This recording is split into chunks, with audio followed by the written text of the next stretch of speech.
Syederalun Anies Baswedan menonton konser grup band Dewa 19 yang digelar di Jakarta International Stadium, Jakarta Utara pada Sabtu 4 Februari 2023 bersama Ketua Umum Partai Demokrat Agus Harimurti Yudhoyono.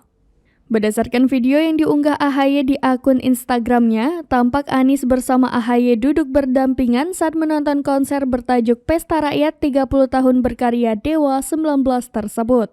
Pada konser tersebut, Anies pun mengenakan kaos berwarna hitam dengan bertuliskan Bala Dewa Jaksel, sedangkan AHY memakai pakaian serba hijau.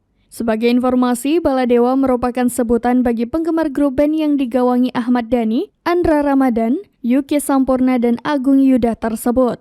Keduanya pun sempat melambaikan tangan ketika tersorot kamera dan diperlihatkan melalui layar besar yang tersedia. Sebelumnya Anies dan AHY juga sempat bertemu di kantor DPP Partai Demokrat di Jalan Proklamasi Menteng, Jakarta Pusat pada Kamis 2 Februari 2023. Selain itu, pertemuan ini juga dihadiri oleh anggota koalisi perubahan lain yaitu Partai Nasdem dan PKS.